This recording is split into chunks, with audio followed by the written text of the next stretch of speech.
Sanjeevani clinic doctor Ramakrishna Rachakonda, professor of pulmonary medicine, NRI medical college, Chinnakakani, Guntur జిల్లా. Clinic A1 Ramkuteer Majestic 3/13 Brodipet, Guntur, Andhra Pradesh. భారతదేశంలో స్వాతంత్రం వచ్చిన తర్వాత వైద్య సౌకర్యాలు మెరుగుపడ్డాయి. ప్రజల జీవన విధానం మెరుగుపడింది.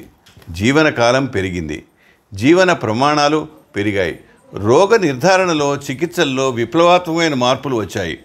సామాన్య ప్రజలందరికీ ఆరోగ్యంగా జీవించాలన్న తపన బలపడింది.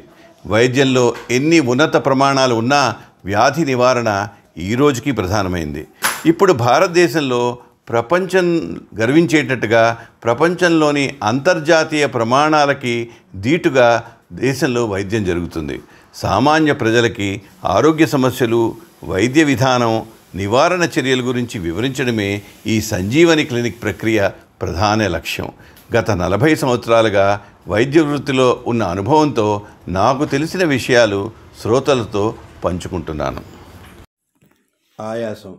రచన డాక్టర్ రామకృష్ణ రాచకొండ, గుంటూరు. ఆయాసం గుండె, ఊపిరితిత్తు వ్యాధుల వలన, రక్తహీనత వలన, రక్తం సంబంధించిన వ్యాధుల వలన ప్రధానంగా వస్తుంది. ఆయాసాన్ని ఆంగ్లంలో డిస్నియా అంటారు. ప్రజలు ఆయాసాన్ని రకరకాలుగా విధాలుగా వర్ణిస్తారు. ఊపిరి పీల్చడం కష్టంగా ఉండడం ప్రధానంగా ఏ వ్యాధి వలన వచ్చే ఏ ఆయాసంకైనా వచ్చే ప్రధాన లక్షణం. ఛాతీలో బిగుసుకుపోవడం, గాలి అధికంగా పీల్చవలసి రావడం, ఊపిరితో ఉక్కిరిబిక్కి రావడం ఆయాస లక్షణాలు. ఆరోగ్యవంతమైన మానవుల్లో కూడా శక్తికి మించిన వ్యాయామం, వాతావరణంలో అతి చలి, అతి ఉష్ణోగ్రత, ఊబకాయం, ఎత్తైన కొండల్లో నడక ఆయాసాన్ని కలిగిస్తాయి. శాస్త్రీయంగా ఆయాసం లేక డిస్నియా అంటే ఊపిరి తీసుకోవడం వల్ల వచ్చే ప్రత్యేక అసౌకర్యం. ఈ అసౌకర్యం ఒక ప్రత్యేకమైన లక్షణం కలిగి ఉంటుంది. ఆ లక్షణం తీవ్రత రకరకాల రోగాల్లో, వ్యక్తుల్లో వేరువేరుగా ఉంటుంది. ఊపిరితిత్తులు బాహ్య వాతావరణం నుండి గాలి పీల్చుకుంటాయి. సాధారణ వాతావరణ ప్రెషర్లోని గాలి 20% ప్రాణవాయువు కలిగి ఉంటుంది. ఆ ప్రాణవాయువు ఊపిరిగొట్టాల ద్వారా గాలి గదుల్లోకి చేరుకుంటుంది.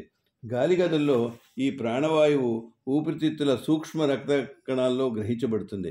అక్కడ నుండి ప్రాణవాయువుతో నింపబడిన రక్తం ఎడమ కర్ణిక, ఎడమ జఠరిక ద్వారా బృహద్ధమని చేరుకుని అక్కడ నుండి వివిధ ధమనుల ద్వారా శరీరంలోని అవయవాలకు చేరుతుంది. శరీర అవయవాలు ఆక్సిజన్ ఉపయోగించి గ్లూకోజ్ ఉపయోగించుకోవడం ద్వారా అడెనోసిన్ ట్రైఫాస్ఫేట్ అనే శక్తి కణాన్ని తయారు చేస్తాయి. ఈ రసాయనిక చర్య వలన శరీరం అవయవాల్లో కార్బన్ డయాక్సైడ్ వాయువు తయారవుతుంది. ఈ కార్బన్ డయాక్సైడ్ ఊపిరితిత్తుల ద్వారా విసర్జించబడుతుంది. శరీర అవయవాలకు సరిపడా ప్రాణవాయువు అందకపోతే ఊపిరితిత్తులపై ఒత్తిడి పెరిగి ఆయాసం వస్తుంది. సడన్గా వచ్చే ఆయాసానికి కారణాలు, ఎక్యూట్ కారణాలు అన్నమాట. ఎనాఫైలాక్టిక్ షాక్. రోగికి పెన్సిలిన్ లాంటి మందులు పడకపోతే, లేక పడని ప్రోటీన్ ఇంజెక్షన్ ఇస్తే ఒక్కసారిగా ఆయాసం వస్తుంది. రెండోది ఉబ్బసం, ఆస్తమా. 3 carbon monoxide poisoning. 4 గుండె చుట్టూ నీరు చేరి గుండె మీద ఒత్తిడి పెంచడం వల్ల ఆయాసం వస్తుంది. 5 దీర్ఘకాలిక ఊపిరితిత్తు వ్యాధులు. కరోనా ఊపిరితిత్తుల వ్యాధి వల్ల కూడా రావచ్చు. గుండెపోటు వల్ల కూడా ఆయాసం వస్తుంది. గుండె కొట్టుకోవడంలో అవకతవకలు ఉంటే ఆయాసం వస్తుంది. ఊపిరితిత్తుల్లో నెమ్ము చేరిన ఆయాసం వస్తుంది. ఊపిరితిత్తుల పొరల్లో గాలి చేరడం వల్ల ఆయాసం వస్తుంది. ఊపిరితిత్తి ధమనుల్లో రక్తం గడ్డగట్టడం అంటే పల్మనరీ థ్రాంబోఎంబలిజం అంటారు. రక్తం గడ్డగట్టడంలో ఆయాసం వస్తుంది. ఒక్కసారిగా అధిక రక్తస్రావం అయినా కూడా సడన్గా ఆయాసం వస్తుంది. ఊపిరితిత్తి ప్రధాన గొట్టాల్లో గాలి అడ్డుకోవడం వల్ల కూడా ఆయాసం వస్తుంది. కాబట్టి దీర్ఘకాలపు ఆయాసానికి రకరకాల కారణాలు ఉంటాయి. 1 ఉబ్బసం లేక asthma. 2 chronic obstructive pulmonary disease లేక COPD. 3 గుండె వ్యాధులు. 4 దీర్ఘకాలిక అనారోగ్యం వలన శక్తి నటించడం, డీకండిషనింగ్ అంటారు. 5 ఇంటర్స్టీషియల్ లంగ్ డిసీజు. ఊపిరితిత్తు గాలి గదులకి, ఊపిరితిత్తు గొట్టాలకి మధ్య గట్టిపడితే ఇంటర్స్టీషియల్ లంగ్ డిసీజ్ అంటారు. స్థూలకాయం వల్ల కూడా ఆయాసం వస్తుంది. ఊపిరితిత్తుల పొరల్లో నీరు చేరడం, స్లోగా చేరితే నీరు ఆయాసం దీర్ఘకాలం వచ్చే అవకాశం ఉంది. ఇతర కారణాలు, ఊపిరితిత్తుల కారణాలు. డిఫ్తీరియా వ్యాధితో ఊపిరిగొట్టాలు మూసుకుపోతే ఆయాసం వస్తుంది. ఊపిరితిత్తుల క్యాన్సర్లో ఆయాసం వస్తుంది. ఊపిరికుట్టు నొప్పి అంటే ప్లోరసీ అంటారు. గాలి గదుల్లో నీరు చేరడం వల్ల ఆయాసం వస్తుంది. ఊపిరితిత్తులు గట్టిపడడం, ఇంటర్స్టిషియల్ లంగ్ డిసీజ్ అంటారు, పల్మనరీ ఫైబ్రోస్, ఊపిరితిత్తులు గట్టిపడడంలో కూడా ఆయాసం వస్తుంది. ఊపిరితిత్తుల రక్తనాళాల్లో రక్తపోటు పెరగడం, టీబీ, సార్కాయిడోసిస్ వ్యాధులు, గుండె కారణాల వల్ల అయితే గుండె కండరాల బలహీనత, కార్డియోమయోపతి, హార్ట్ ఫెయిల్యూర్, గుండె చుట్టూ ఉండే పొర ఇన్ఫెక్షను ఆయాసానికి ఇతర కారణాలు అవి ఉండేదే. రక్తహీనత వల్ల ఆయాసం వస్తుంది, ఆందోళనలో ఆయాసం వస్తుంది, పక్కటెముకలు విరిగినప్పుడు ఆయాసం వస్తుంది, ఎపిగ్లాటిస్ వాచడం, ఏదైనా ఎలర్జిక్ కండిషన్స్ వల్ల ఎపిగ్లాటిస్ అని ఆహార నాళంకి ఊపిరి గొట్టానికి మధ్యన ఊపిరిగొట్టంలో ఆహారం వెళ్లకుండా ఉండే ఒక అవయవం ఎపిగ్లాటిస్ వాచడం వల్ల ఆయాసం వస్తుంది. పిల్లల్లో ఆట వస్తువులు కానీ ఆహార పదార్థాలు కానీ ఊపిరితిత్తుల గొట్టాల్లోకి వెళ్ళడం, నరాల వ్యాధులు, కండరాల వ్యాధుల వల్ల కూడా ఆయాసం వస్తుంది. గుండె వ్యాధులు ఉన్నవారికి రాత్రి మామూలుగా పడుకున్న తర్వాత మధ్యరాత్రి ఆయాసంతో మెలకువ వస్తుంది.